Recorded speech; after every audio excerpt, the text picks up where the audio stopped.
bunge. Anaitwa Mama Gladys Shollei. Asante. President wetu na captain wako Rigi G, karibu Wasingishu. Wasingishu oye! Wamama oye! President tunaye hatuna? President tunaye hatuna? Na kwanza ningependa kusema asante kwa nyinyi watu wa Wasingishu mkatupatia president. Kwa sababu ya maombi yenyu na kura yenyu, leo sisi Wasingishu tunajivunia kuwa na President of the Republic of Kenya. Wapi nduru ya president? Alafu wakati tulikuwa tunapiga campaign hapa, president wetu aliomba kura na akasema mkimpa kura awe president, hatahakikisha vijana wetu wako na ajira. Akahakikisha kila mtu, wale watu wa chini watakuwa na manyumba kama ya watu wengine, yenye iko na stima, iko na maji na iko na mahali, iko na amani.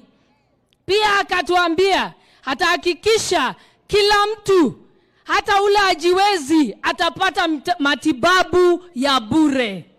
Pia akatuhakikishia kwamba akikuwa president, wale watoto wetu walikuwa wanamaliza secondary wanashinda kwenda university kwa sababu hawana pesa, wataenda kwa bure, watalipiwa university na ma colleges.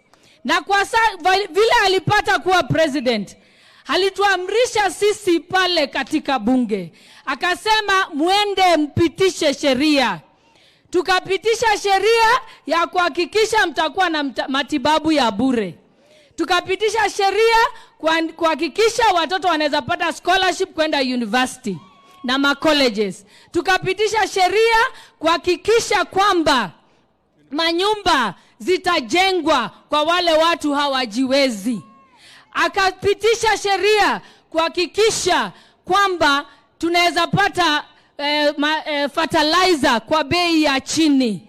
Akasema tupitishe sheria pia kwa wale watu wako na zile ugonjwa kama saratani waweze kupata matibabu ya bure. Tukapitisha sheria kuhakikisha wale watu hawajiwezi. Nyinyi wa mama mlikuwa mnaomba pesa kwa Shollei. Akasema tupitishe Hustler Fund. Hustler Fund tunaye hatuna? Matibabu ya bure tunaye hatuna? Manyumba hizi tumepata ni tunaye hatuna? Ajira tumepata hatutapata? Tumepata.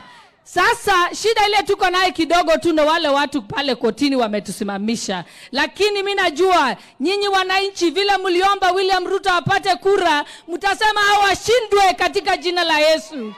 Washindwe. Tuseme washindwe. So nawahakikishia wananchi, mbele iko sawa hapa katika Kenya.